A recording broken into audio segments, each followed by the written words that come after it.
అమరావతి ఓఆర్ఆర్‌కి సంబంధించి రోజుకి ఒక్కొక్క ఊరోళ్ళు గొడవకి దిగుతున్నారు, ఆందోళనకి దిగుతున్నారు. తాజాగా ₹1,00,00,000 విలువ చేసే భూముల్ని కొల్లగొట్టాలని చంద్ర ప్రభుత్వం కుట్ర చేస్తుందంటూ గుంటూరు జిల్లా మేడికొండూరు మండలం గుండపాలెం రైతులు ఆవేదన వ్యక్తం చేస్తున్నారు. విలువైనటు భూమికి లక్షల్లో మాత్రమే పరిహారం ఇవ్వాలనుకుంటున్నారని, ఆ కుట్రల్ని తక్షణమే విరమించుకోవాలని డిమాండ్ చేశారు. ఈ మేరకు గుంటూరు కలెక్టరేట్‌లో సోమవారం నిర్వహించిన గ్రీవెన్స్‌లో గుండపాలెం రైతులు వినతిపత్రం ఇచ్చారు.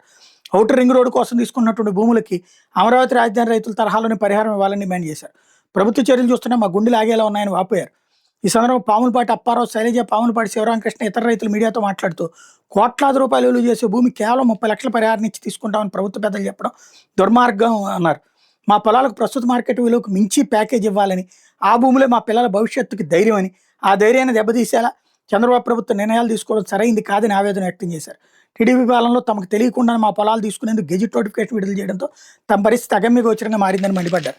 ఇక్కడ వెరీ సింపుల్ లాజిక్. విజయవాడలో బందర్ రోడ్డు విస్తరణ సందర్భంగా అక్కడ ఉన్నటువంటి వ్యాపారులు చేసిన తెలివితేటలు చేయడమే. ఏంటయ్యా అంటే కనీసం వీళ్ళు చెప్తున్నది మామూలుగా 30 లక్షలు అక్కడ గవర్నమెంట్ రిజిస్టర్డ్ వాల్యూ అయి ఉంటుంది, అదే ఇస్తామంటారు. యాజ్ ఫర్ నామ్స్ అయితే అది 3 టైమ్స్ ఇవ్వాలి, అప్పుడు 90 లక్షలు ఇవ్వాల్సి వస్తుంది. 10 లక్షలే కనుక అక్కడ ఉందంటే కనుక 30 లక్షలే ఇస్తారు పరిహారం. అప్పుడు ఏం చేయాలి అంటే వీళ్ళు అంటున్నట్టు 2 కోట్లు ఉండొచ్చు. అప్పుడు ఏం చేయాలి, ఒకళ్ళో ఇద్దరు రైతులు అట్లాగే ఒకళ్ళ నుంచి ఒకళ్ళు ఆ రేంజ్లో కొనుక్కున్నట్టు రికార్డు చేసి ఆ పన్నులు కూడా కట్టాలి, ఇన్కమ్ ట్యాక్స్. అది చూపెట్టి రేపు కోర్టుకు వెళ్ళి పరిహారం ఇస్తే మాకు దీని మీద 3 టైమ్స్ ఇవ్వమని అడగాలి. అప్పుడు మొత్తం వ్యవస్థ సెట్ రైట్ అవుతుంది. లేకపోతే కనుక ఇప్పుడు రాజధాని రైతులకు ఇచ్చినట్టు ఇవ్వడం అంటే ఒప్పుకోరు.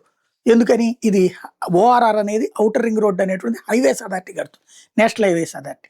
వాళ్ళు అట్లాగంతంత ఏది అమరావతిలో ప్లాట్లు ఇవ్వమంటే అట్లాంటిది ఇవ్వరు. కాబట్టి ఇప్పుడు అమరావతిలో ఇచ్చినోళ్ళు ఒక పక్కన నలుగుతున్నారు, వీళ్ళు అమరావతిని ఆశిస్తున్నారు. ఇట్లా ఉన్నది విచిత్ర పరిస్థితి.